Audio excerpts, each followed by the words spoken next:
Mi nuera me escupió en la cara durante una discusión. Mi hijo dijo, «Te lo merecías». No dije nada y me fui a dormir. A la mañana siguiente, despertaron y vieron la mesa llena de todo tipo de delicias. Él dijo, «Bien, finalmente entendiste tu lugar». Pero cuando vieron quién estaba a mi lado, se quedaron helados. ¿Desde dónde nos estás viendo hoy? Déjanos tu ubicación en los comentarios y dale like y suscríbete al canal. Ustedes se preguntarán cómo llegué a esta situación. Una mujer de 68 años siendo humillada en mi propia casa. Bueno, déjenme contarles la historia completa, porque lo que pasó esa mañana cambió todo para siempre. Todo empezó hace 2 años, cuando mi querido esposo Roberto murió de un infarto. 45 años de matrimonio se acabaron en un suspiro. Mi hijo Alejandro, de 42 años, y su esposa Mónica, de 38, me convencieron de vender mi casita en Guadalajara y mudarme con ellos a Ciudad de México. «Mamá, no puedes estar sola», me dijeron. «Nosotros te cuidaremos». ¡Qué mentira tan grande! No me cuidaron. Me convirtieron en su sirvienta personal. Cada mañana me levantaba a las 5 para preparar el desayuno. Limpiaba toda la casa de 3 pisos, lavaba, planchaba, cocinaba. Mónica llegaba del hospital donde trabajaba como enfermera y me gritaba si la comida no estaba lista. «Carmen, ¿qué hiciste todo el día? Esta casa parece un chiquero». Alejandro era peor. El muy cobarde nunca me defendía. Al contrario, se ponía del lado de su mujercita. «Mamá, Mónica tiene razón. Tienes que esforzarte más». Esforzarme más. A los 68 años, después de trabajar desde los 15 como empleada doméstica, ahora tenía que esforzarme más para ser digna de vivir en la casa de mi propio hijo. Pero esa noche de enero fue diferente. Mónica había llegado especialmente enojada del trabajo. Aparentemente, había tenido problemas con su supervisora y decidió desquitarse conmigo. Me gritó porque la cena estaba insípida, porque no había lavado su uniforme favorito, porque respiraba muy fuerte mientras veía las noticias. «Ya estoy harta de ti», me gritó. «Eres una carga inútil». Yo traté de calmarla. «Mónica, hijita, sé que estás cansada del trabajo». Fue entonces cuando me escupió en plena cara. El escupitajo tibio me resbaló por la mejilla hasta el cuello. Me quedé paralizada. En 68 años de vida, nadie, absolutamente nadie, me había humillado así. Alejandro apareció en el comedor en ese momento. Vio a su esposa parada frente a mí. Vio mi cara mojada con su saliva. Vio mis lágrimas de humillación. «¿Qué pasó aquí?», preguntó. «Tu madre me faltó el respeto». Mintió Mónica sin pestañear. Le dije que la cena estaba mala y me contestó con groserías. Mi hijo me miró con esa expresión fría que había aprendido de su padre cuando se enojaba. «Mamá, ¿es cierto eso? Alejandro, yo nunca…» Comencé a explicar.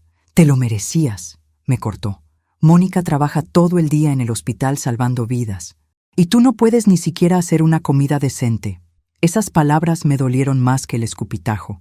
Mi propio hijo, el niño que había criado sola durante 5 años cuando Roberto trabajaba en Estados Unidos, me estaba diciendo que merecía ser humillada. No dije nada más. Me limpié la cara con la manga de mi vestido, apagué la televisión y me fui a mi cuartito en la planta baja. Era el cuarto que antes usaban para guardar las escobas, pero para ellos era suficientemente bueno para la carga inútil. Esa noche no pude dormir. No por la humillación. Eso ya me había acostumbrado. No. Esa noche no pude dormir porque finalmente había tomado una decisión. Me levanté a las 4 de la mañana y saqué mi teléfono viejo. Busqué un número que no había marcado en años. Cuando contestaron, dije simplemente, «Soy Carmen Vázquez. Creo que es hora de cobrar ese favor que me debes». A las 6 de la mañana ya estaba en la cocina preparando el desayuno más elaborado que había hecho en meses. Huevos rancheros, chilaquiles verdes, café de olla, pan dulce casero, jugo de naranja recién exprimido. La mesa parecía de restaurante de lujo. Alejandro bajó primero, como siempre, revisando su teléfono. Al ver la mesa, sonrió con esa sonrisa condescendiente que tanto odiaba. «Bien, finalmente entendiste tu lugar», dijo, tomando un pedazo de pan dulce. Mónica bajó 10 minutos después, ya uniformada para el hospital. Sus ojos se iluminaron al ver el festín. «¡Ay, qué rico! ¿Por qué tan especial el desayuno, Carmen?». Fue entonces cuando sonó el timbre. Fui a abrir la puerta y regresé con mi invitado especial. Cuando Mónica y Alejandro lo vieron parado junto a mí, se quedaron completamente helados. El tenedor de Mónica cayó al plato con un ruido metálico. Alejandro dejó de masticar y se puso pálido como fantasma, porque el hombre parado en su comedor no era cualquier persona. Era alguien que podía destruir sus vidas con una sola llamada telefónica. Y yo acababa de invitarlo a desayunar. «Buenos días, Mónica». «Buenos días, Alejandro», dijo mi invitado con esa voz firme que yo recordaba tan bien. «Espero no interrumpir su desayuno familiar». Don Fernando Mendoza, de 72 años, se veía exactamente igual de imponente que hace 15 años. Traje gris perfectamente planchado, zapatos de cuero brillando, bastón de madera fina en la mano derecha. Sus ojos grises analizaban cada detalle del comedor como un halcón estudiando a su presa. Mónica trató de recuperar la compostura, pero su voz salió quebrada. «Don Fernando, ¡qué sorpresa!» «¿Se conocen?», pregunté con toda la inocencia del mundo.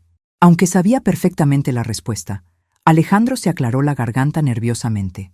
«Don Fernando es el director del hospital donde trabaja Mónica». «Era», corrigió don Fernando secamente. «Era el director. Ahora soy el presidente del Consejo Administrativo y también miembro del Comité de Ética Médica». El silencio que siguió fue tan tenso que se podía cortar con cuchillo. Mónica se mordía el labio inferior, algo que hacía cuando estaba aterrorizada. Alejandro jugueteaba con su tenedor sin atreverse a levantar la vista. «Don Fernando», dije con mi mejor sonrisa, «¿le sirvo café o prefiere jugo de naranja?» «Un café estaría perfecto, Carmen». «Muchas gracias». Le serví en la taza de porcelana buena, esa que Mónica me tenía prohibido usar. Mientras vertía el café, noté que las manos de mi nuera temblaban ligeramente. «Carmen», dijo don Fernando después de tomar un sorbo, «este café está delicioso. ¿Es el mismo que preparabas en casa de mi hermana Esperanza?» Ah, ahí estaba la primera pieza del rompecabezas. Mónica abrió los ojos como platos. Alejandro finalmente levantó la vista confundido. «¿Su hermana?», balbució Mónica. «Sí, Esperanza Mendoza de Herrera», explicó don Fernando tranquilamente. «Carmen trabajó para mi familia durante 20 años. Primero con mis padres, después con mi hermana hasta que ella murió. La considerábamos parte de la familia. Mentira bonita, pero necesaria. En realidad, yo había trabajado para los Mendoza durante 25 años, pero no como empleada doméstica común y corriente. Yo había sido la ama de llaves principal, la que manejaba las otras empleadas, la que conocía todos los secretos de esa familia poderosa. Y sobre todo, la que había salvado el pellejo de don Fernando cuando cierto escándalo estuvo a punto de arruinar su carrera política. «¿Tú trabajaste para su familia, mamá?», preguntó Alejandro sorprendido. «¿Nunca te contó?», dijo don Fernando con fingida sorpresa. «Carmen era famosa en todo Guadalajara por su discreción y eficiencia. Cuando mi hermana murió, le ofrecí trabajo en mi casa, pero ella prefirió retirarse para cuidar a su esposo enfermo». Otra mentira bonita. La verdad era que don Fernando me había ofrecido una pensión generosa para asegurar mi silencio sobre ciertos documentos que yo había visto, ciertos préstamos que él había aprobado siendo funcionario público, ciertas cuentas bancarias en el extranjero que oficialmente no existían. Pero yo había rechazado el dinero. Preferí guardar el favor para cuando realmente lo necesitara, como ahora. «Mónica», continuó don Fernando casualmente, «ayer estuve revisando algunos expedientes médicos con el Comité de Ética. ¿Sabías que han surgido algunas irregularidades preocupantes en el área de farmacia?» Mi nuera se puso verde, literalmente verde. No sé de qué habla don Fernando. Medicamentos que desaparecen del inventario, recetas falsificadas, morfina que se evapora misteriosamente, cosas muy serias que podrían terminar con cargos criminales. Alejandro miró a su esposa con alar. «Mónica, ¿qué está diciendo?». «Yo no he hecho nada», gritó Mónica, levantándose bruscamente de la mesa. «No pueden probar nada». Don Fernando y yo intercambiamos una mirada. Acababa de confesar sin darse cuenta. «Nadie ha dicho que tú hayas hecho algo, Mónica», dijo don Fernando suavemente. «Solo mencioné que hay irregularidades». «¿Por qué reaccionas así?». Mónica se dio cuenta de su error, pero ya era demasiado tarde. Se volvió a sentar, temblando. «Es que Es muy estresante cuando hay investigaciones en el trabajo. Por supuesto que sí, concordó don Fernando. Especialmente cuando esas investigaciones incluyen revisión de cuentas bancarias personales, llamadas telefónicas, contactos con ciertos clientes. La palabra clientes quedó flotando en el aire como una amenaza. Mónica se llevó la mano al pecho, como si le faltara el aire. Alejandro la miraba con creciente horror, empezando a entender que su perfecta esposa enfermera tenía secretos muy oscuros. Don Fernando, dijo mi hijo con voz temblorosa, ¿está usted diciendo que mi esposa está involucrada en algo ilegal? Yo no estoy diciendo nada, Alejandro. Solo estoy desayunando con mi querida amiga Carmen y compartiendo algunas preocupaciones del hospital. Me levanté para servir más café, pero realmente era para esconder mi sonrisa. Don Fernando era un maestro en el arte de la intimidación sutil. Durante sus años como funcionario público, había perfeccionado la técnica de amenazar sin amenazar, de acusar sin acusar. «Mónica», dije dulcemente, «¿no vas a llegar tarde al hospital?» «Yo... sí, tengo que irme», murmuró, levantándose como robot. «¡Qué casualidad!», exclamó don Fernando. «Yo también tengo una junta esta mañana. ¿Te molesta si viajo contigo? Podemos hablar en el camino sobre esas irregularidades. Como presidente del consejo, necesito entender todos los detalles». La cara de Mónica se descompuso completamente. La idea de estar 30 minutos a solas en el carro con don Fernando la aterrorizaba. «No es necesario. Yo insisto», dijo don Fernando levantándose y ajustándose el saco. «Carmen, querida, muchas gracias por el desayuno. Estuvo exquisito. ¿Podrías acompañarme afuera un momento?» Salimos al jardín delantero, dejando a Alejandro y Mónica en shock total dentro de la casa. «¿Qué tanto sabes sobre el negocio de tu nuera?», me preguntó don Fernando en voz baja. «Suficiente para saber que vende medicamentos robados a través de una red de revendedores», respondí. «Y que mi hijo no sabe nada. Tu plan está funcionando perfectamente. Carmen, en 2 horas tendremos suficiente información para destruir a esa mujer». Regresé a la casa donde Alejandro seguía sentado en la mesa, mirando al vacío. Mónica había desaparecido, probablemente encerrada en el baño, hiperventilando. «Mamá», dijo mi hijo con voz pequeña, «¿quién es realmente don Fernando? ¿Y por qué tengo la sensación de que mi vida acaba de cambiar para siempre?» Sonreí y comencé a recoger los platos. «Ay, mijito, apenas estamos empezando». «Mamá, necesito que me expliques qué está pasando», me dijo Alejandro cuando Mónica finalmente salió de la casa, pálida como papel, para irse con don Fernando al hospital. Yo seguí lavando los platos tranquilamente, como si nada extraordinario hubiera ocurrido. «¿Qué quieres que te explique, hijo?» «No te hagas la tonta», golpeó la mesa con el puño. «Ese hombre no vino aquí por casualidad, y tú no lo invitaste solo para presumir que trabajaste para su familia». Me sequé las manos con el delantal y me volteé a mirarlo. Mi hijo se veía desesperado, confundido, como un niño perdido. Una parte de mí sintió lástima por él, pero la parte más grande recordaba el escupitajo de anoche y sus palabras: «Te lo merecías». «Alejandro, siéntate. Vamos a hablar como adultos». Se sentó en la mesa de la cocina, esa donde comíamos todos los días en silencio, porque Mónica siempre estaba de mal humor y él siempre estaba viendo el teléfono. «Durante 25 años trabajé para la familia Mendoza», comencé. «No como sirvienta común, como tú crees. Era el ama de llaves principal. Manejaba una casa de 12 habitaciones, 8 empleados, fiestas políticas con hasta 200 invitados». Sus ojos se agrandaron. «¿Fiestas políticas? Don Fernando no siempre fue director de hospital. Mijito, antes fue secretario de Salud del Estado de Jalisco, después diputado federal, un hombre muy poderoso con muchos secretos». Me senté frente a él. En esa casa yo veía todo, escuchaba todo, sabía todo. Los políticos que venían a medianoche con maletas llenas de dinero, los contratos que se arreglaban en el estudio, los teléfonos que sonaban con amenazas de muerte. ¿Amenazas de muerte? Cuando manejas tanto dinero público, siempre hay gente que quiere su parte, o que quiere callarte para siempre. Alejandro se pasó la mano por el pelo, un gesto nervioso que tenía desde niño. ¿Y qué tiene que ver eso con Mónica? Tu esposa está vendiendo medicamentos robados del hospital. Morfina, principalmente, pero también antibióticos caros, insulina, medicinas para el cáncer. Las roba del inventario y las vende a través de una red de dealers que abastecen a gente que no puede pagarlas en farmacias normales. Mi hijo se quedó mudo. Su cara pasó de la confusión al shock, del shock a la negación. Eso es imposible. Mónica es enfermera, salva vidas. Mónica es una criminal, Alejandro, y una muy estúpida, por cierto. Me levanté y fui al cajón donde guardaba mis cosas importantes. Saqué una carpeta manila que había escondido detrás de mis medicamentos. ¿Qué es eso? Evidencia, dije, poniendo la carpeta sobre la mesa.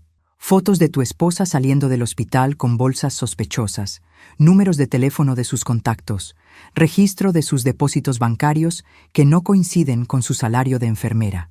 Alejandro abrió la carpeta con manos temblorosas.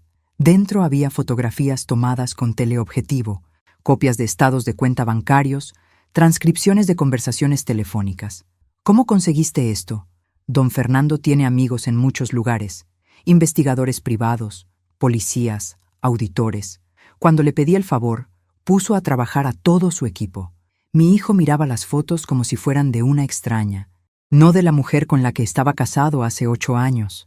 En una de ellas, Mónica entregaba una bolsa negra a un hombre en el estacionamiento de una farmacia. En otra, contaba billetes dentro de su carro. ¿Cuánto tiempo llevas sabiendo esto?, preguntó con voz rota. Sospechaba desde hace meses, sus horarios extraños, las llamadas que colgaba cuando yo entraba al cuarto, el dinero extra que aparecía misteriosamente. Era cierto, Mónica había empezado a llegar tarde, a salir los fines de semana con excusas vagas, a comprar cosas caras que no podía costear con su sueldo. Pero yo había sido solo una empleada doméstica humillada.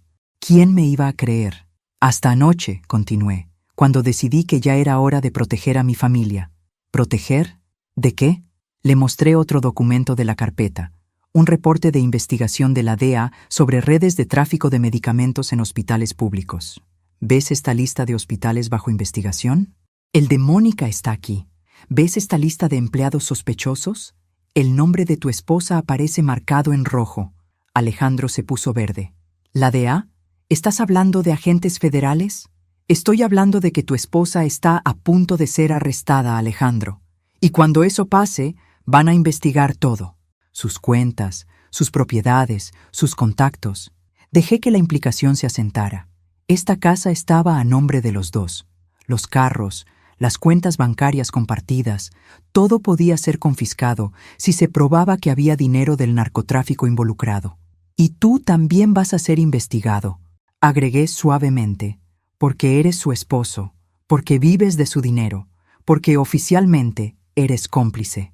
Mi hijo se levantó bruscamente tirando la silla. Yo no sabía nada, no soy cómplice de nada. Eso lo tienes que probar en corte, mijito. Y mientras tanto, vas a estar en la cárcel. Alejandro comenzó a caminar en círculos por la cocina, respirando agitadamente. Yo lo dejé procesar la información. 25 años trabajando para políticos me habían enseñado que el pánico inicial es necesario. Solo cuando alguien toca fondo puede ver con claridad sus opciones. ¿Qué quieres que haga?, preguntó finalmente. Quiero que te divorcies de Mónica antes de que la arresten. Quiero que transfieras todas las propiedades a tu nombre solamente. Y quiero que me trates con el respeto que merezco. ¿Respeto? ¿Esto es por lo de anoche? Me acerqué a él y lo miré fijamente a los ojos. Esto es por 3 años de humillaciones, Alejandro. Por tratarme como sirvienta en lugar de como a tu madre. Por permitir que esa mujer me escupiera en la cara. Mamá, yo no he terminado. Mi voz se volvió fría como hielo. Esto también es porque descubrí algo más sobre tu perfecta esposa. Algo que vas a saber cuando regrese de su junta con don Fernando. ¿Qué cosa? Sonreí, pero no era una sonrisa amable. Era la sonrisa que había aprendido viendo a don Fernando negociar con sus enemigos. Paciencia, mijito. Los mejores secretos se revelan poco a poco. El teléfono sonó en ese momento. Era don Fernando.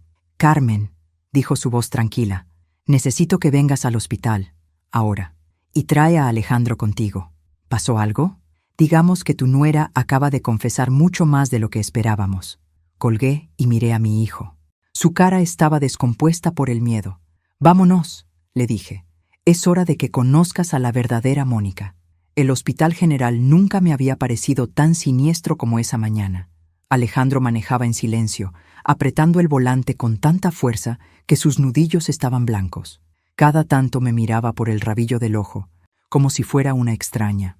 «Mamá», dijo finalmente cuando estacionamos, «¿quién eres realmente?». Era una pregunta que yo me había hecho muchas veces en los últimos años. ¿Quién era Carmen Vázquez? ¿La empleada doméstica humillada que limpiaba escupitajos de su cara? ¿O la mujer que había guardado los secretos más peligrosos de Jalisco durante 25 años? «Soy tu madre», respondí, «pero también soy alguien que aprendió a sobrevivir en un mundo donde la gente poderosa te destruye si no sabes defenderte». Don Fernando nos estaba esperando en la recepción, acompañado de 2 hombres en traje gris que gritaban «Policía Federal» desde lejos. Uno era alto y delgado, con bigote. El otro era corpulento, con cara de pocos amigos. «Carmen, Alejandro, les presento al comandante Ruiz y al agente Herrera», dijo don Fernando. «Ellos han estado investigando las irregularidades del hospital». El comandante Ruiz tenía esa manera de mirar que te hacía sentir culpable, aunque no hubieras hecho nada malo. Sus ojos grises analizaban cada gesto, cada expresión. «Señor Vázquez», le dijo a Alejandro, «necesitamos hacerle algunas preguntas sobre su esposa». «Yo no sé nada de lo que ella hace en el trabajo», respondió mi hijo automáticamente. «Eso es lo que todos dicen», murmuró el agente Herrera, «hasta que revisamos las cuentas bancarias». Nos llevaron a una oficina privada en el 2º piso. Por la ventana se veía el estacionamiento donde Mónica entregaba sus mercancías, según las fotos que me había mostrado don Fernando. «¿Dónde está mi esposa?», preguntó Alejandro. «En la oficina del director, respondiendo preguntas», dijo el comandante Ruiz. «Ha sido muy colaborativa». Don Fernando y yo intercambiamos una mirada. Cuando Mónica se ponía nerviosa, hablaba demasiado. Era uno de sus defectos más graves como criminal. «Señor Vázquez», continuó el comandante, «su esposa nos ha contado cosas muy interesantes. Por ejemplo, que usted está al tanto de sus actividades». «Eso es mentira».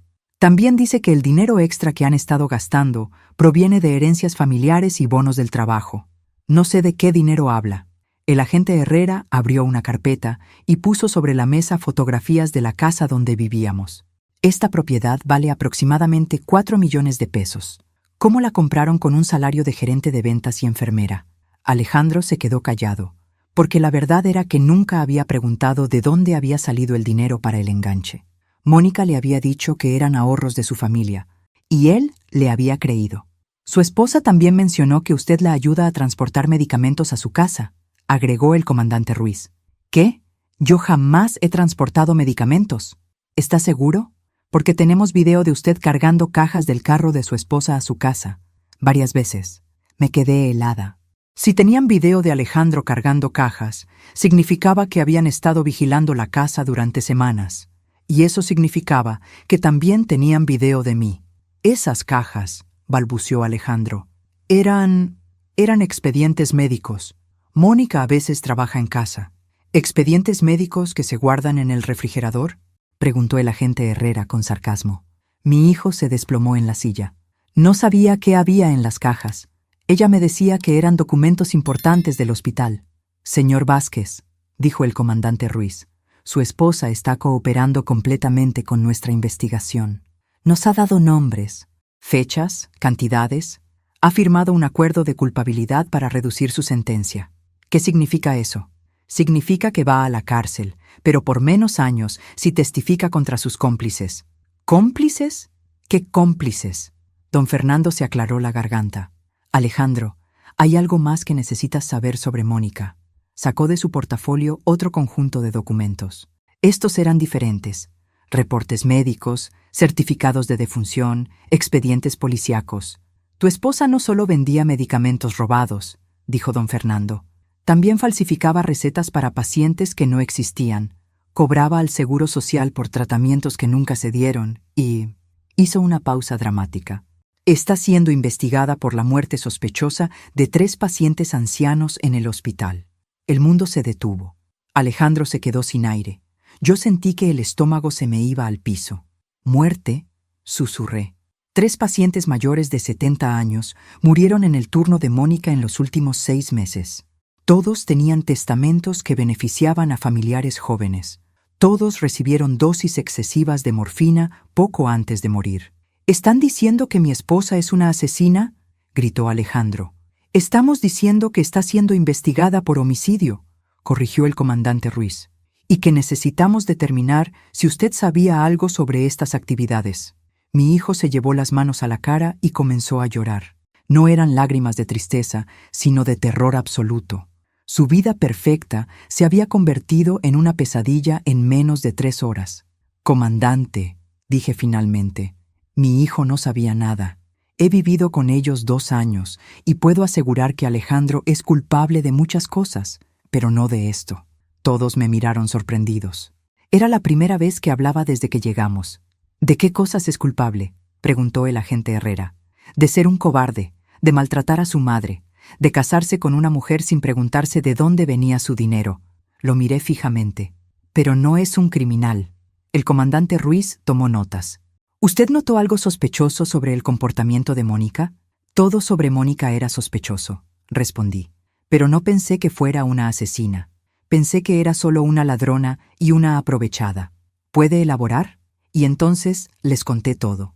Los horarios extraños, las llamadas secretas, el dinero que aparecía de la nada, las pastillas que encontraba escondidas en extraños lugares de la casa, las conversaciones que cortaba cuando yo entraba al cuarto. También les conté sobre anoche, sobre el escupitajo, sobre las humillaciones constantes, sobre cómo mi propia familia me trataba como basura mientras vivían del dinero ensangrentado de una criminal. Cuando terminé, don Fernando me puso la mano en el hombro. «Carmen», dijo suavemente, ¿te das cuenta de que probablemente te salvaste la vida llamándome anoche? ¿Por qué? El comandante Ruiz y el agente Herrera se miraron entre ellos antes de responder. Porque creemos que su nuera estaba planeando matarla también. ¿Matarme? ¿Por qué querría Mónica matarme?, pregunté, aunque una parte de mí ya conocía la respuesta. El comandante Ruiz abrió otra carpeta. Señora Vázquez, ¿sabía usted que es la beneficiaria principal del seguro de vida de su esposo? Por supuesto. Roberto me dejó como beneficiaria. 1,5 millones de pesos. Leyó del documento. Más la casa de Guadalajara que vendió hace 2 años. Más sus ahorros de toda la vida. ¿Y? Su nuera sabía exactamente cuánto dinero tenía usted, dijo el agente Herrera. Lo sabía porque su hijo se lo contó. Miré a Alejandro con horror. Él evitó mis ojos, confirmando la acusación sin palabras. Mónica le preguntó a su hijo sobre su situación económica poco después de que usted se mudara con ellos, continuó el comandante. Específicamente, le preguntó sobre testamentos, beneficiarios, propiedades. Ella dijo que era para ayudarnos con la planeación financiera familiar, murmuró Alejandro, hundido en la silla. Y usted le creyó, dijo don Fernando con disgusto. Le dio toda la información que necesitaba para planear el asesinato de su madre. Las piezas del rompecabezas empezaron a encajar en mi mente. Las preguntas inocentes de Mónica sobre mis medicamentos para la presión, su insistencia en que tomara vitaminas especiales que ella traía del hospital. Las comidas que me preparaba personalmente cuando estaba siendo amable. ¿Creen que ya empezó a envenenarme?, pregunté. Es posible, respondió el comandante Ruiz. Necesitamos hacer análisis de sangre inmediatamente. Una enfermera entró en ese momento para tomar muestras. Mientras me sacaba sangre, yo pensaba en todas las veces que me había sentido extrañamente mareada después de comer algo que Mónica había preparado. Todas las veces que había tenido náuseas sin razón aparente. ¿Dónde está Mónica ahora?, preguntó Alejandro. En custodia, respondió el agente Herrera. Será transferida a la prisión preventiva esta tarde. ¿Puedo hablar con ella? Todos me miraron sorprendidos. Don Fernando levantó una ceja. Carmen, ¿para qué quieres hablar con alguien que probablemente estaba tratando de matarte? Porque necesito escuchar de su propia boca por qué me odiaba tanto, y porque quiero que vea mi cara cuando se dé cuenta de que su plan falló. 20 minutos después, me encontraba sentada frente a Mónica en una sala de interrogatorios. Tenía las manos esposadas, el cabello despeinado, el maquillaje corrido. Se veía pequeña y patética, muy diferente de la mujer arrogante que me había escupido anoche. Carmen, dijo cuando me vio, gracias a Dios que viniste. Esto es todo un malentendido. Tienes que decirle a Alejandro que yo nunca... Cállate. La interrumpí con una voz tan fría que hasta yo me sorprendí. Se quedó muda, con la boca abierta. Quiero que me expliques por qué, continué. ¿Por qué me humillaste? ¿Por qué me trataste como basura? ¿Por qué querías matarme? Yo nunca quise matarte. Las pastillas en mi comida, las vitaminas especiales, los mareos constantes. Su cara se descompuso. ¿Cómo supiste? Porque no soy la vieja estúpida que pensabas que era. Me acerqué a ella, lo suficiente para que pudiera ver la furia en mis ojos. Dime la verdad, Mónica. ¿Por qué? Ella comenzó a llorar, pero no eran lágrimas de arrepentimiento. Eran lágrimas de frustración porque la habían descubierto. Porque eres un estorbo, murmuró entre sollozos. Porque siempre estás ahí, viendo todo, escuchando todo. Porque Alejandro te defiende, aunque trate de hacerte ver que eres una carga. ¿Alejandro me defiende? Claro que sí. ¿Crees que él realmente piensa que te mereces el trato que te damos? Le digo que seas más dura contigo, que te ponga límites, pero él siempre dice, es mi madre, Mónica, hay que tener paciencia. Esa revelación me golpeó como un balde de agua fría. Mi hijo no era el monstruo insensible que yo creía. Era un cobarde, sí, pero un cobarde que trataba de mantener la paz en su matrimonio. ¿Y por eso decidiste matarme? No era mi plan original, gritó. Al principio solo quería que te fueras, que te regresaras a Guadalajara, pero entonces descubrí cuánto dinero tenías, y pensé que si algo te pasaba, que podrías quedarte con mi herencia. Necesitamos el dinero. ¿Crees que mi trabajo en el hospital paga todo esto? La casa, los carros, la ropa. Tengo deudas que no puedes imaginar. Deudas de tus actividades criminales. Son inversiones. Estoy construyendo un negocio. La miré con asco. ¿Un negocio? ¿Matar ancianos es un negocio? Esos viejos ya iban a morir de todas formas. Solo aceleré el proceso y ayudé a sus familias a resolver problemas financieros. Era la cosa más fría y calculadora que había escuchado en mi vida. Mónica hablaba de asesinato como si fuera un servicio público. ¿Y yo? ¿También iba a morir de todas formas? Tú eres diferente. Su voz se volvió venenosa. Tú eres una metiche que se cree muy lista, siempre con tus miradas suspicaces, siempre haciendo preguntas. Sabía que tarde o temprano te darías cuenta de algo. Y tenías razón. Me levanté de la silla y caminé hacia la puerta. ¿Sabes qué es lo más triste de todo esto, Mónica? ¿Qué? Que si me hubieras tratado con un mínimo de respeto, yo nunca habría sospechado nada. Habría vivido mis últimos años tranquila, sin meterme en tus asuntos, sin amenazar tu preciosa vida criminal. Abrí la puerta, pero me escupiste en la cara.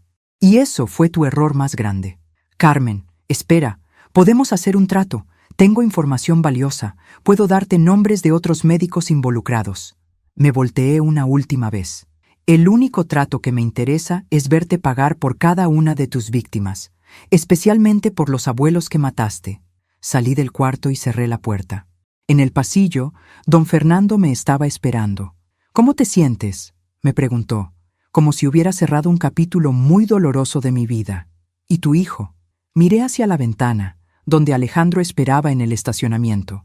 Se veía perdido, devastado, como un niño que acaba de descubrir que su héroe favorito era en realidad el villano.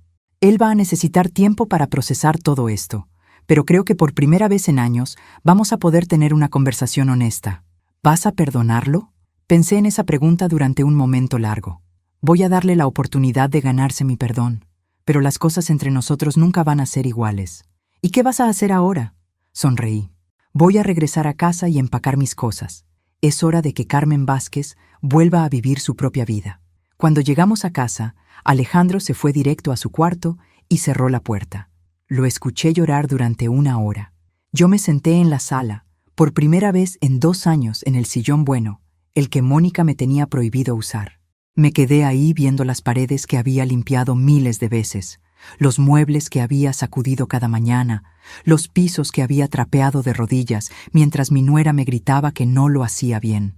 Todo se veía diferente ahora, más pequeño, menos importante. Mi teléfono sonó. Era don Fernando. Carmen, tengo noticias. Dime. Los análisis de sangre salieron. Tienes rastros de digoxina en el sistema. Digoxina. Un medicamento para el corazón que en dosis altas puede causar mareos, náuseas y eventualmente paro cardíaco. Mónica había estado envenenándome lentamente. ¿Cuánto tiempo más habría tardado en matarme? Según el doctor, tal vez 2 o 3 semanas. Dependía de qué tan rápido aumentara la dosis. Cerré los ojos y respiré profundo. Había estado a semanas de morir y no lo sabía. Hay algo más, continuó don Fernando. Mónica confesó completamente. No solo los asesinatos de los ancianos del hospital, sino también un plan específico para ti. ¿Qué plan? Iba a aumentar gradualmente la digoxina hasta que tuvieras un paro cardíaco. Después Alejandro iba a heredar tu dinero. Pero como él está casado en sociedad conyugal, la mitad del dinero habría pasado automáticamente a ella. Un plan perfecto. Mónica se habría convertido en millonaria y yo habría muerto aparentemente de causas naturales. Una anciana con problemas del corazón que simplemente no aguantó más. ¿Alejandro sabía algo? No. De hecho, ella le había dicho que tú estabas mostrando síntomas de demencia y que tal vez necesitarías cuidados médicos especializados pronto.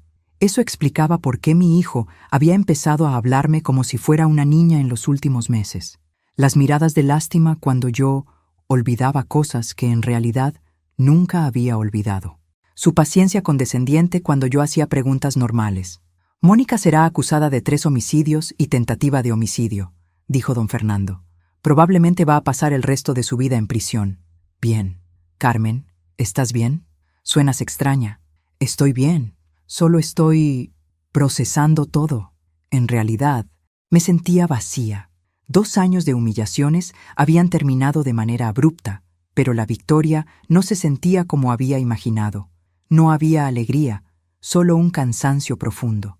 Alejandro bajó después de 2 horas. Tenía los ojos hinchados y la cara roja. Se sentó frente a mí en la sala, en el sillón donde usualmente se sentaba a revisar su teléfono mientras yo limpiaba. «Mamá», dijo con voz ronca, «necesito pedirte perdón». «¿Por qué?» «Por todo. Por dejar que Mónica te tratara mal. Por no defenderte. Por no preguntarme de dónde venía nuestro dinero extra». Se limpió los mocos con la manga. «Por decirte anoche que te merecías lo que te hizo». «¿Por qué no me defendiste?» «Alejandro, porque soy un cobarde», respondió sin vacilar. «Porque quería mantener la paz en mi matrimonio y era más fácil dejar que te maltratara a ti que confrontarla a ella. Al menos era honesto. ¿Y por qué no preguntaste sobre el dinero?» «Porque no quería saber la respuesta». Se cubrió la cara con las manos. En el fondo, sabía que algo estaba mal. Mónica ganaba más dinero del que debería como enfermera. Siempre tenía efectivo extra. Siempre había dinero para cosas que no podíamos permitirnos. ¿Pero era cómodo no preguntar? Exactamente. Era cómodo vivir mejor y no hacer preguntas incómodas. Me quedé callada, digiriendo su honestidad brutal. «Mamá, sé que no tengo derecho a pedirte nada, pero ¿podemos intentar arreglar nuestra relación? ¿Qué estás dispuesto a hacer para arreglarla? Lo que tú digas, lo que sea necesario. Primero, quiero que vendas esta casa». Sus ojos se agrandaron. ¿Vender la casa? Esta casa se compró con dinero ensangrentado. Alejandro, dinero que proviene de matar ancianos inocentes. No puedes vivir aquí sabiendo eso. Pero, ¿dónde voy a vivir? Esa no es mi responsabilidad. Eres un hombre de 42 años. Busca un departamento que puedas pagar con tu sueldo real. Está bien, asintió después de un momento. ¿Qué más? Segundo, quiero que vayas a terapia psicológica. ¿Terapia? Estuviste casado 8 años con una asesina serial y no te diste cuenta. Permitiste que maltratara a tu madre por 2 años. Tienes problemas serios que necesitas resolver. Tienes razón. Voy a buscar un psicólogo. Tercero, quiero que me devuelvas el dinero que Mónica gastó de mis ahorros. ¿Qué dinero? Saqué de mi bolsa los estados de cuenta que don Fernando había conseguido. En los últimos 2 años se han hecho retiros de mi cuenta por valor de 200,000 pesos. Retiros que yo no autoricé. Alejandro revisó los documentos con cara de shock. ¿Mónica robó de tu cuenta? Tenía acceso porque tú le diste mi información bancaria. Otra muestra de tu poca atención a los detalles. Mamá, yo no tengo ese dinero. Entonces vas a trabajar hasta pagármelo, con intereses. Va a tomar años. Perfecto. Así tendrás tiempo para reflexionar sobre las consecuencias de tus decisiones. Se quedó callado, asimilando sus nuevas responsabilidades. ¿Hay algo más? Sí. Quiero que cada semana vayas al panteón a ponerle flores a tu papá y le pidas perdón por haber deshonrado su memoria. ¿Por qué? Porque Roberto se rompió el lomo durante 40 años para dejarnos una vida digna. Y tú permitiste que una criminal usara ese dinero para financiar sus asesinatos. Alejandro comenzó a llorar otra vez. Mamá, papá me va a odiar. Tu papá te va a perdonar. Pero primero tienes que perdonarte a ti mismo. Me levanté del sillón y caminé hacia las escaleras. ¿A dónde vas?, preguntó. A empacar mis cosas. Me voy mañana en la mañana. ¿Te vas? ¿A dónde? Sonreí por primera vez en el día. A vivir mi vida, Alejandro. Por primera vez en 2 años voy a vivir mi vida. Esa noche empaqué mis pocas pertenencias en la misma maleta con la que había llegado. Mientras doblaba mi ropa, encontré la carta que Roberto me había dejado antes de morir. La había leído 1000 veces, pero esa noche tenía un significado diferente.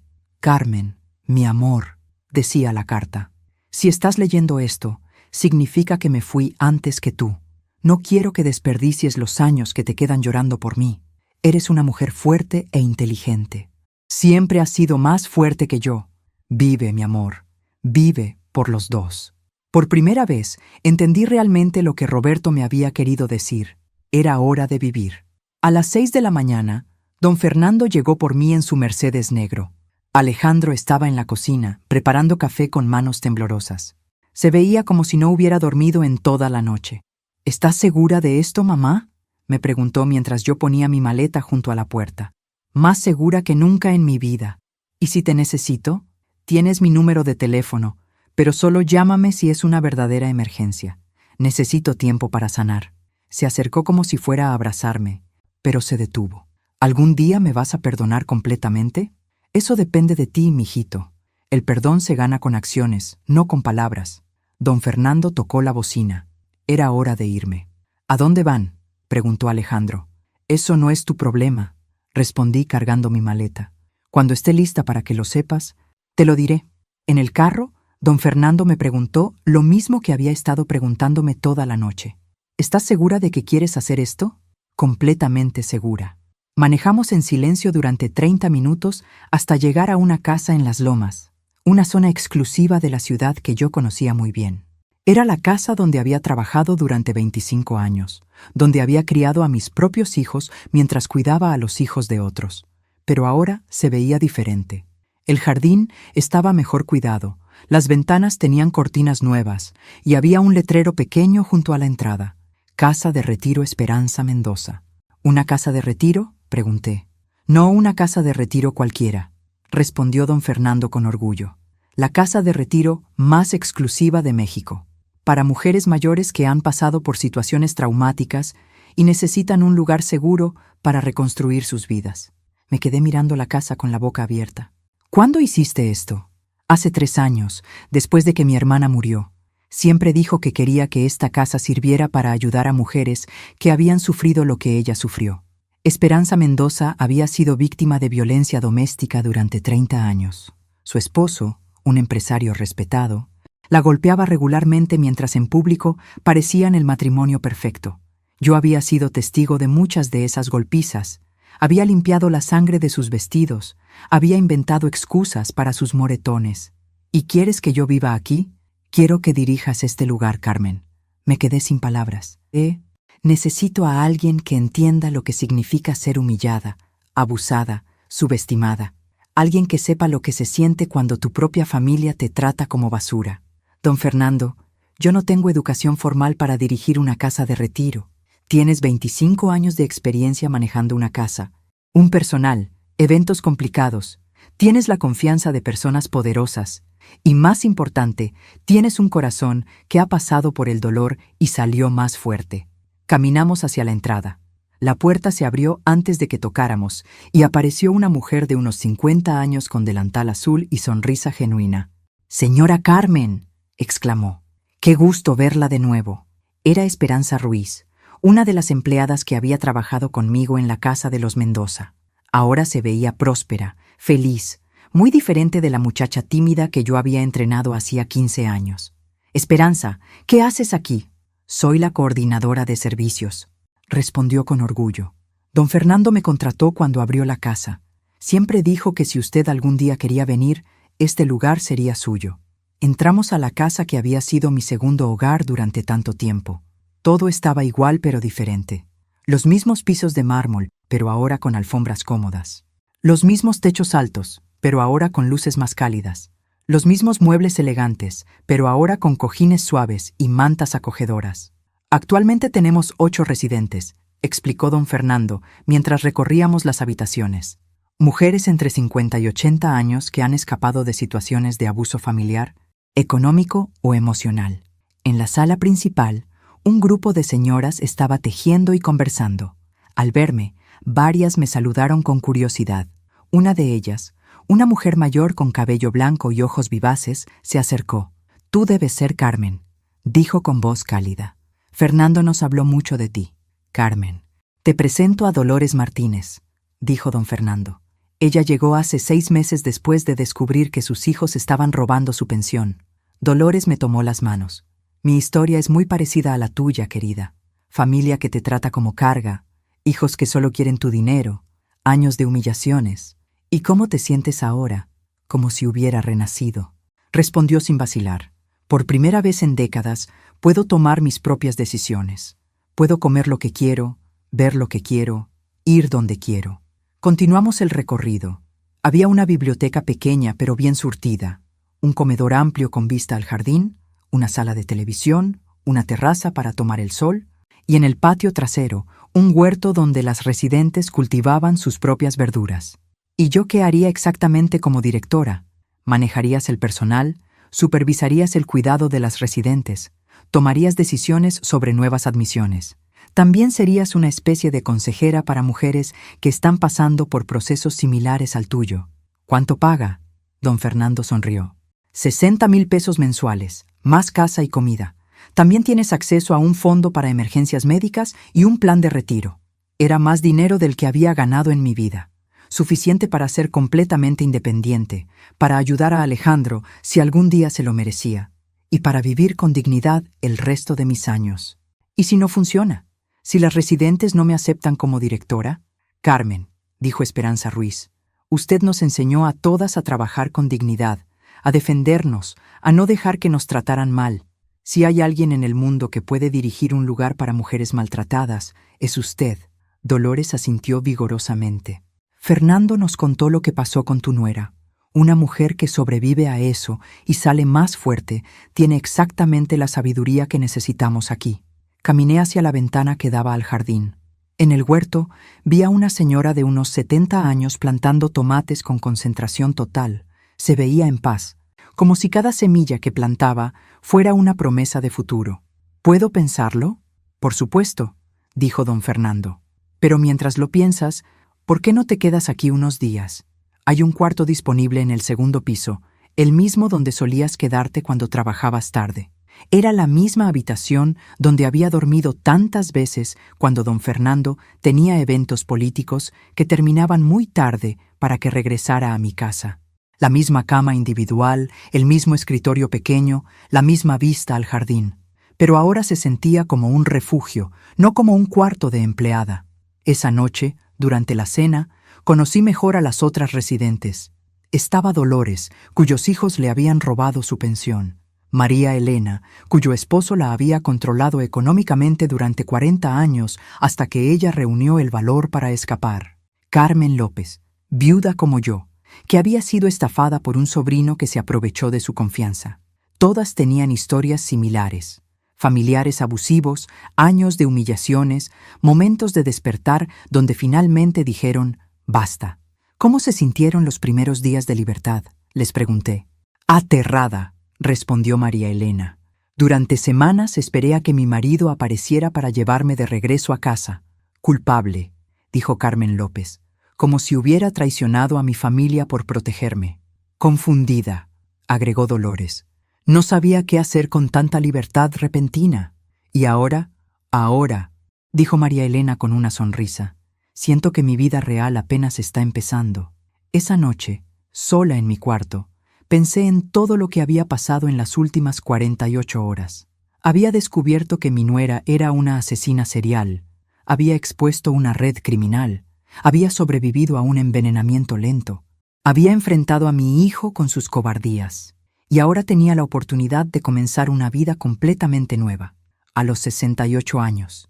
Mejor tarde que nunca. Al día siguiente, don Fernando me llevó a conocer las instalaciones administrativas de la Casa de Retiro.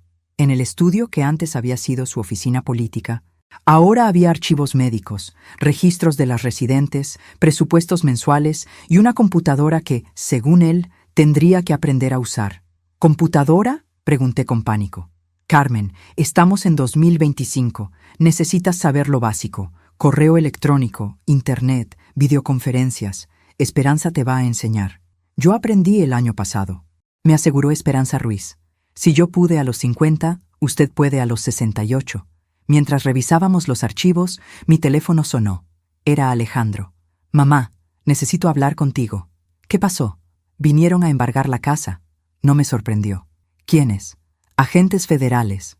Dicen que como la casa se compró parcialmente con dinero del narcotráfico, entra en proceso de extinción de dominio. Ya te había dicho que eso iba a pasar. ¿Qué hago, mamá? No tengo a dónde ir. Por primera vez en 2 años, mi hijo me estaba pidiendo ayuda genuinamente, sin exigencias, sin actitud arrogante. ¿Tienes dinero para rentar algo pequeño? Tengo ahorros para 2 o 3 meses. Busca un departamento que puedas pagar con tu sueldo. Nada ostentoso, nada que esté fuera de tu alcance real. ¿Y después? Después aprendes a vivir como vive la gente normal, Alejandro. Sin dinero criminal, sin lujos que no te mereces. Don Fernando y Esperanza me miraban con curiosidad. Cuando colgué, don Fernando preguntó, ¿ya perdió la casa? Como era de esperarse. El gobierno confisca propiedades compradas con dinero del crimen. ¿Y tú cómo te sientes? Aliviada. Mientras Alejandro viviera en esa casa, seguiría conectado con la vida criminal de Mónica. Esto lo va a obligar a empezar de cero. ¿Vas a ayudarlo? Eventualmente, cuando demuestre que ha aprendido la lección. Continuamos revisando archivos hasta que Esperanza trajo café y galletas. Mientras tomábamos el café, apareció Dolores en la puerta del estudio. Carmen, ¿tienes un momento? Hay algo que queremos proponerte. ¿Proponer? Las residentes tuvimos una junta esta mañana. Queremos saber si aceptarías dirigir un grupo de terapia semanal. ¿Terapia? Dolores, yo no soy psicóloga. No necesitas serlo. Necesitas ser una mujer que entendió que el abuso familiar no es normal, que se defendió y que salió victoriosa. Don Fernando sonrió. Es una excelente idea. Mira, continuó Dolores, todas aquí necesitamos hablar sobre nuestras experiencias, pero los psicólogos profesionales, por más preparados que estén, nunca han sentido lo que nosotras sentimos. ¿Y qué les haría pensar que yo podría ayudarlas? Porque anoche, después de la cena, todas comentamos lo mismo. Verte nos dio esperanza. Si una mujer de tu edad pudo exponerse a tanto riesgo para salir de una situación abusiva, todas podemos encontrar el valor para sanar completamente. Me quedé callada, procesando lo que me estaban pidiendo. Carmen, dijo Esperanza suavemente, usted siempre fue una líder natural. En la casa de los Mendoza, todas las empleadas la respetábamos no porque fuera la jefa, sino porque siempre nos protegía, siempre nos daba buenos consejos. Eso era diferente, eso era trabajo. Esto también sería trabajo, dijo don Fernando. Trabajo muy importante. Estas mujeres necesitan a alguien como tú. 3 horas después, me encontraba sentada en círculo con 8 mujeres en la sala principal de la casa. Había aceptado dirigir una sesión de prueba. ¿Por qué no empezamos presentándonos?, sugerí. No solo nombres, sino algo que las haga sentir orgullosas de ustedes mismas. Dolores fue primera. Soy Dolores Martínez. Tengo 74 años y estoy orgullosa de haber aprendido a usar Internet para denunciar a mis hijos por robo. María Elena siguió. Soy María Elena Torres. Tengo 61 años y estoy orgullosa de haber salido de mi casa después de 40 años de matrimonio sin llevarme nada más que mi dignidad. Carmen López. Tengo 66 años y estoy orgullosa de haber confrontado a mi sobrino ladrón enfrente de toda la familia, aunque todos me dijeron que estaba loca. Una por una, las mujeres se presentaron. Cada historia era diferente, pero todas tenían el mismo final. Mujeres que habían encontrado el valor para decir no más. ¿Y tú, Carmen?, preguntó Dolores. Soy Carmen Vázquez. Tengo 68 años y estoy orgullosa de haber expuesto a una asesina serial antes de que me matara. El silencio que siguió fue profundo. Después, Carmen López comenzó a llorar. ¿Qué pasa, Carmen?, pregunté. Es que escucharte decir eso me hace sentir que mi problema con mi sobrino no era tan pequeño como yo pensaba. ¿Por qué te haría sentir pequeño? Porque tú sobreviviste a algo tan terrible, y yo solo tuve que lidiar con dinero robado. Carmen López, dije firmemente, ¿sabes cuántas veces me sentí exactamente igual? ¿Sabes cuántas veces pensé que mi situación no era tan mala como la de otras mujeres? Las otras asintieron. Pero ¿saben qué aprendí anoche?, continué. Que el dolor no se mide en grados. El abuso es abuso. No importa si es físico, emocional o financiero. No importa si el abusador te golpea o solo te escupe en la cara. ¿Te escupieron en la cara?, preguntó María Elena con horror. Mi nuera, la noche antes de que la expusiera. ¿Y cómo reaccionaste? No hice nada en el momento. Me fui a dormir, pero esa humillación fue la que me dio el valor final para llamar a don Fernando. ¿No tuviste miedo? Estaba aterrorizada, pero más aterrorizada de seguir viviendo como víctima que de arriesgarme a cambiar mi situación. Dolores se inclinó hacia adelante. ¿Y tu hijo? ¿Cómo está manejando todo esto? Mal, respondí honestamente. Perdió la casa, perdió la esposa, y está empezando a entender que su vida cómoda estaba construida sobre crímenes horribles. ¿Vas a perdonarlo? Esa es la pregunta de $1.000.000, ¿verdad? Todas rieron. Miren, continué. Creo que el perdón es un proceso, no un evento. Alejandro va a tener que ganarse mi perdón con acciones, no con disculpas. ¿Y si no puede?, preguntó Carmen López. Entonces voy a seguir con mi vida sin él, porque a los 68 años finalmente entendí que mi felicidad no depende de que otros me traten bien, depende de que yo me trate bien. Esa noche, después de la cena, don Fernando y yo caminamos por el jardín. Las flores que Esperanza había plantado como hermana empezaban a florecer, llenando el aire con fragancia dulce.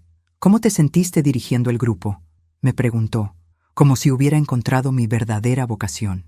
¿Eso significa que vas a aceptar el trabajo? Significa que ya no estoy pensándolo. Lo voy a aceptar. ¿Estás segura?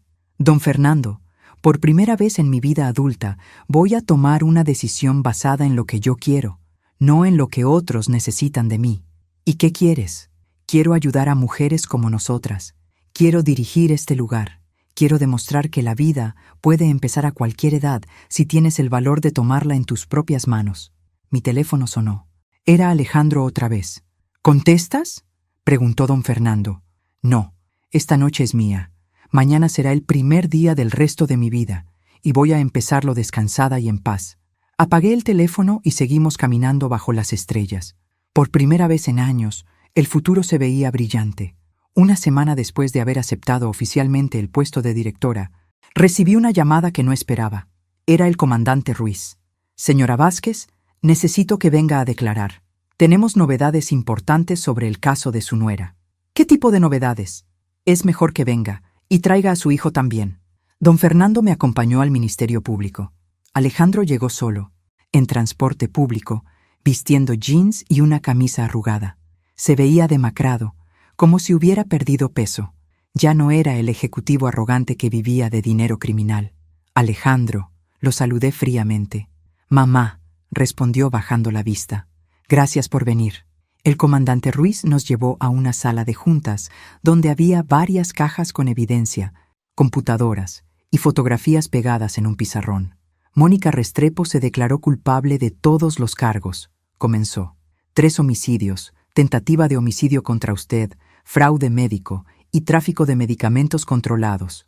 ¿Cuántos años va a pasar en prisión?, preguntó Alejandro. Entre 40 y 50 años. Prácticamente cadena perpetua. Bien, dije. Pero hay algo más, continuó el comandante. Durante su confesión, Mónica mencionó algo que nos llevó a hacer una investigación más profunda. ¿Qué cosa? Dijo que había elegido específicamente casarse con su hijo porque usted tenía dinero. Alejandro y yo nos miramos confundidos. ¿Qué significa eso?, pregunté. Significa que conocía la situación económica de su familia antes de conocer a Alejandro. La pregunta era, ¿cómo? El comandante abrió una de las cajas y sacó un expediente grueso. Mónica Restrepo no es su nombre real. El mundo se detuvo. Su nombre real es Mónica Herrera Sandoval. Es hija de Esperanza Herrera. Don Fernando se puso pálido. ¿Mi hermana Esperanza? Su hermana tuvo una hija que dio en adopción cuando era muy joven. Esa hija es Mónica. Sentí como si me hubieran golpeado en el estómago. ¿Mónica es sobrina de don Fernando? Ex sobrina, corrigió el comandante. Pero sí, biológicamente es familia. ¿Y eso qué tiene que ver conmigo?, preguntó Alejandro. Mónica sabía que su madre biológica había trabajado para los Mendoza. Cuando investigó a su familia biológica, descubrió que Carmen Vázquez había sido el ama de llaves de confianza durante décadas. Las piezas comenzaron a encajar en mi mente, como un rompecabezas horrible. También descubrió, continuó el comandante, que Carmen tenía acceso a información muy valiosa sobre las finanzas de la familia Mendoza, información que podía usar para chantaje. ¿Chantaje?, gritó Alejandro. Su plan original no era matarla, dijo el comandante mirándome. Era chantajearla para que obligara a don Fernando a darle dinero. Pero cuando se dio cuenta de que usted nunca haría eso, cambió de estrategia. ¿A cuál estrategia? Matarla y después chantajear a don Fernando directamente, amenazando con revelar secretos que supuestamente usted le había contado antes de morir. Don Fernando se levantó bruscamente. ¿Qué secretos? El comandante sacó una grabadora de la caja. Mónica grabó varias conversaciones telefónicas con cómplices.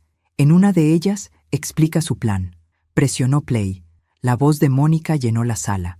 La vieja sabe todo sobre las cuentas en Suiza, los contratos amañados, los sobornos. Si la mato y hago que parezca natural, después puedo ir con su jefe y decirle que ella me contó todo antes de morir, que me pidió que lo chantajeara si algo le pasaba. Otra voz preguntó, ¿y él va a pagarte para que te calles? Va a tener que hacerlo. Con lo que sé, puedo destruir su carrera política y mandarlo a la cárcel.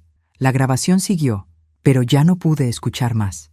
Mónica había planeado usar mi muerte para extorsionar al hombre que me acababa de salvar la vida. ¿Carmen sabía realmente esos secretos?, preguntó el comandante a don Fernando. Don Fernando me miró con una expresión que no pude descifrar. Carmen sabía muchas cosas sobre mi familia, pero nunca las usaría en mi contra. ¿Por qué estaba tan seguro? Porque, dijo don Fernando lentamente, Carmen Vázquez es la mujer más íntegra que he conocido en mi vida. En 25 años de trabajar en mi casa, nunca traicionó una confianza, nunca chismeó sobre lo que veía, nunca pidió dinero extra, aunque sabía exactamente cuánto dinero teníamos. El comandante tomó notas. ¿Y usted, señora Vázquez? ¿Habría chantajeado a don Fernando? Jamás, respondí sin vacilar. Don Fernando me dio trabajo cuando lo necesitaba, me trató con respeto y acaba de salvarme la vida. Antes me cortaría la lengua que traicionarlo. Pero usted sí conoce secretos de la familia Mendoza. Conozco muchos secretos. Pero un secreto sin confianza no es un secreto, es un chisme. Y yo no soy chismosa. Alejandro, que había estado callado durante toda la explicación, finalmente habló.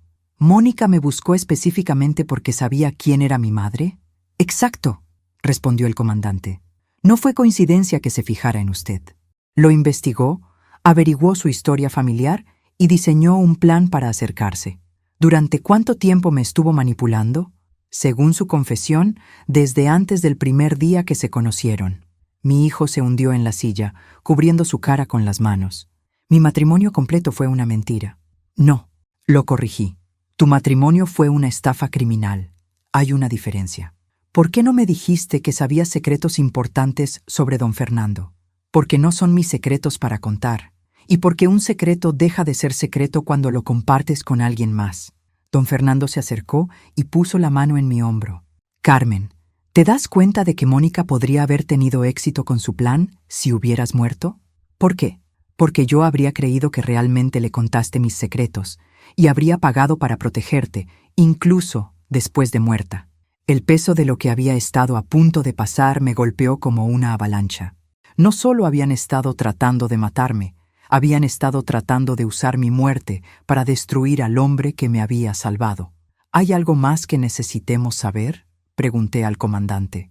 Mónica tenía cómplices que aún no hemos capturado. Van a intentar continuar con el plan de extorsión. es posible que la contacten a usted o a don Fernando. ¿Qué tenemos que hacer? Mantener los ojos abiertos. Si alguien los contacta preguntando sobre secretos familiares o pidiendo dinero, llamen inmediatamente. Cuando salimos del Ministerio Público, don Fernando, Alejandro y yo nos quedamos parados en el estacionamiento sin saber qué decir. «Mamá», dijo Alejandro finalmente, «quiero que sepas que voy a pasar el resto de mi vida compensándote por todo lo que pasó». «¿Cómo? No lo sé todavía, pero voy a encontrar la manera». «Alejandro», dije suavemente, «no necesito que pases el resto de tu vida compensándome. Solo necesito que pases el resto de tu vida siendo un hombre del que yo pueda estar orgullosa. Y si no puedo, entonces vas a intentarlo hasta que puedas». Don Fernando nos estaba observando con una sonrisa pequeña. «¿Saben qué? Creo que esta familia va a salir más fuerte de todo esto». «¿Familia?», preguntó Alejandro confundido. «Carmen ha aceptado dirigir mi casa de retiro», explicó don Fernando. «Eso la convierte oficialmente en parte de mi familia.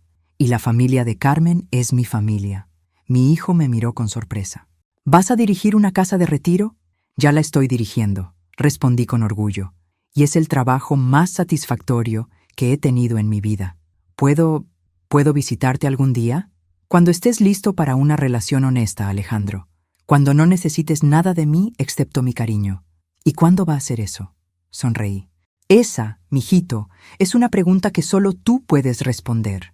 6 meses después de que Mónica fuera condenada a cadena perpetua, la Casa de Retiro Esperanza Mendoza se había convertido en mi verdadero hogar. Cada mañana me despertaba emocionada por el día que tenía por delante, algo que no me había pasado en años. Las residentes habían crecido de 8 a 15. Mujeres de toda la República venían buscando un lugar seguro para reconstruir sus vidas después de años de abuso familiar. Yo había desarrollado un programa de terapia grupal que se había vuelto tan popular que otras casas de retiro nos pedían asesoría. Esa mañana en particular, mientras revisaba las aplicaciones de nuevas residentes, Esperanza Ruiz tocó la puerta de mi oficina. «Carmen, tienes visita». «¿Quién es?» «Tu hijo. Dice que tiene algo importante que contarte». Alejandro estaba esperando en la sala principal, pero se veía completamente diferente del hombre que había conocido hace 6 meses. Había perdido peso de manera saludable, estaba bronceado como si trabajara al aire libre y tenía una expresión de paz que nunca le había visto. «Hola, mamá». «Alejandro, te ves bien». «Me siento bien.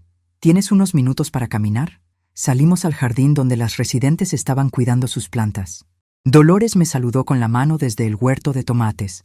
María Elena estaba leyendo bajo el árbol de jacaranda. «¿Cómo has estado?», le pregunté.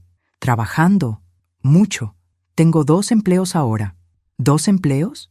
«Trabajo en una agencia de ventas durante el día y en las noches doy clases de inglés. Los fines de semana hago trabajos de jardinería». Me quedé sorprendida. El Alejandro que yo conocía nunca habría trabajado con las manos. «¿Por qué jardinería?» «Porque me gusta, porque es honesto, porque al final del día puedo ver exactamente lo que logré con mi esfuerzo». Nos sentamos en una banca bajo la sombra. «¿Y la terapia?» «Voy 2 veces por semana. He aprendido mucho sobre mí mismo». Hizo una pausa. «Sobre cómo convertí en un hombre que le tenía más miedo al conflicto con su esposa que al sufrimiento de su madre». «¿Y qué más has aprendido?»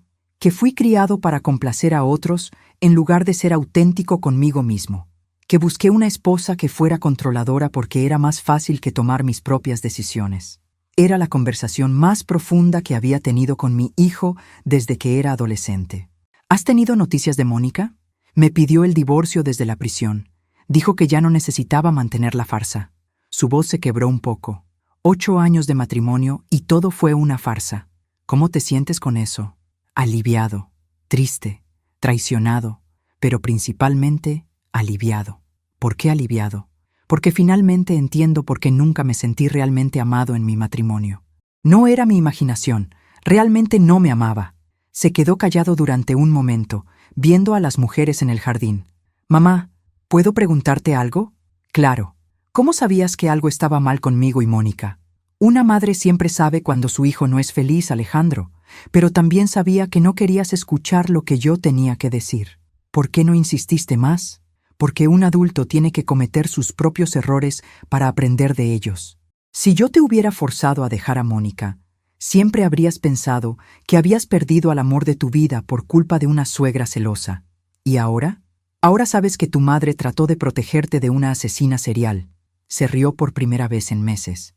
Cuando lo pones así, suena como algo que pasaría en una telenovela. La vida real a veces es más dramática que las telenovelas. Alejandro sacó un sobre de su bolsillo.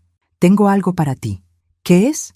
Los primeros 50,000 pesos de los 200,000 que Mónica te robó. Abrí el sobre. Estaba lleno de billetes usados. El tipo de dinero que gana alguien que trabaja con las manos. Alejandro, esto te debe haber tomado meses a ahorrar. 4 meses exactamente. Y me van a tomar otros 6 meses juntar el resto. Pero te prometo que va a llegar. ¿Cómo pudiste ahorrar tanto trabajando en empleos normales? Vivo en un cuarto pequeño. Como frijoles y arroz la mayoría de los días. No tengo carro, uso transporte público. No salgo, no compro ropa nueva, no gasto dinero en nada que no sea absolutamente necesario. ¿Y cómo te sientes viviendo así? Por primera vez en mi vida adulta. Me siento honesto, respondió sin vacilar. Cada peso que tengo lo gané con mi trabajo. Cada comida que como la pagué con mi esfuerzo. ¿Y eso te hace feliz? Me hace sentir digno, que es algo que no había sentido en años. Nos quedamos sentados en silencio cómodo, viendo a las mujeres trabajar en su jardín. Mamá, ¿crees que algún día me vas a perdonar completamente? Ya te perdoné, Alejandro. Se volteó a mirarme con sorpresa. ¿En serio? En serio. Te perdoné el día que llegaste aquí y vi que realmente habías cambiado. ¿Cómo supiste que había cambiado? Porque llegaste en camión, no en taxi. Porque vienes vestido como trabajador, no como ejecutivo. Porque me trajiste dinero que ganaste con tu sudor, no dinero que alguien más ganó para ti. Sus ojos se llenaron de lágrimas. ¿Significa que puedo volver a ser parte de tu vida? Siempre fuiste parte de mi vida, mijito. Solo necesitabas convertirte en alguien de quien yo pudiera estar orgullosa. ¿Y lo soy? Mírate. Le dije, señalando hacia el jardín. Mira a esas mujeres que están reconstruyendo sus vidas después de años de abuso. ¿Sabes qué tienen en común contigo? ¿Qué? Que tuvieron el valor de empezar de nuevo, de admitir que sus vidas anteriores estaban construidas sobre mentiras, de elegir la verdad, aunque fuera más difícil que la mentira. ¿En serio crees que soy valiente? Creo que eres lo más valiente que has sido en tu vida. Alejandro se limpió los ojos con la manga de su camisa de trabajo. ¿Puedo preguntarte algo más? Por supuesto. ¿Estás feliz? Miré a mi alrededor. El jardín lleno de mujeres trabajando en sus plantas. La casa donde había encontrado propósito y respeto. La oficina donde cada día ayudaba a otras mujeres a encontrar su fuerza. Soy más feliz de lo que he sido en toda mi vida. Me alegra mucho escuchar eso. ¿Y tú? ¿Eres feliz? Estoy en paz, que es algo que no había sentido desde que era niño. Don Fernando apareció en el jardín en ese momento, regresando de una junta del hospital. Al ver a Alejandro, se acercó con una sonrisa. «Alejandro, qué gusto verte. ¿Cómo van los trabajos?» «Muy bien, don Fernando. Gracias por preguntar. ¿Sigues interesado en estudiar administración de empresas?» Mi hijo se sonrojó. «No tengo dinero para estudiar. Tengo una beca disponible en la universidad para hijos de empleados de mis empresas. Como Carmen es oficialmente mi directora de operaciones, técnicamente califica». «¿En serio? La única condición es que mantengas excelentes calificaciones y que continúes trabajando para pagar tus gastos personales». Alejandro me miró con ojos brillantes. «¿Puedo? Puedes hacer lo que quieras, mijito. Ya eres un hombre libre». Esa noche, después de que Alejandro se fuera, las residentes y yo tuvimos nuestra sesión semanal de terapia grupal. Era nuestro ritual favorito. Sentarnos en círculo, compartir nuestros progresos, celebrar nuestras victorias pequeñas. «Carmen», dijo Dolores, «cuéntanos cómo te sientes después de la visita de tu hijo». «Me siento completa», respondí, como si la historia hubiera llegado al final correcto. «¿Qué quieres decir con final correcto?», preguntó María Elena. «Quiero decir que por primera vez en mi vida, todas las personas importantes para mí están exactamente donde necesitan estar. Donde necesitan estar. Mi hijo está aprendiendo a ser un hombre honesto. Mi ex nuera está pagando por sus crímenes. Don Fernando está dirigiendo instituciones que ayudan a mujeres como nosotras. Y yo hice una pausa, sonriendo. Y yo estoy viviendo mi vida real por primera vez». Carmen López levantó su taza de café. Brindemos por las vidas reales. Todas levantamos nuestras tazas. Por las vidas reales. Esa noche, sola en mi cuarto, escribí en el diario que había empezado a llevar desde que llegué a la casa de retiro. Querido diario, hoy mi hijo me devolvió parte del dinero que su esposa criminal me robó. Pero más importante, me devolvió la esperanza de que las familias pueden sanarse si ambas partes están dispuestas a hacer el trabajo. A los 68 años, finalmente entiendo que la vida no se trata de evitar el dolor, sino de elegir qué tipo de dolor estás dispuesto a enfrentar. Puedes elegir el dolor de quedarte en una situación tóxica, o puedes elegir el dolor de cambiar tu vida. Yo elegí cambiar mi vida, y fue la mejor decisión que tomé jamás. Mañana llega una nueva residente, una señora de 72 años cuya familia la echó de la casa después de que se quebró la cadera. Va a necesitar mucho apoyo para entender que su vida no se acabó, solo está empezando una nueva fase. Estoy emocionada de ayudarla. Estoy emocionada de estar viva. Estoy emocionada de ser yo. Cerré el diario y miré por la ventana hacia el jardín iluminado por la luna. Mañana sería otro día lleno de posibilidades, y por primera vez en décadas, eso me llenaba de alegría en lugar de miedo. Mi historia había terminado exactamente como debía terminar, con una mujer mayor finalmente viviendo la vida que se merecía. Mi nuera me había escupido en la cara y mi hijo había dicho que me lo merecía. Pero al final, lo que realmente merecía era respeto, dignidad y la oportunidad de ayudar a otras mujeres a encontrar su propia fuerza. Y eso era exactamente lo que tenía.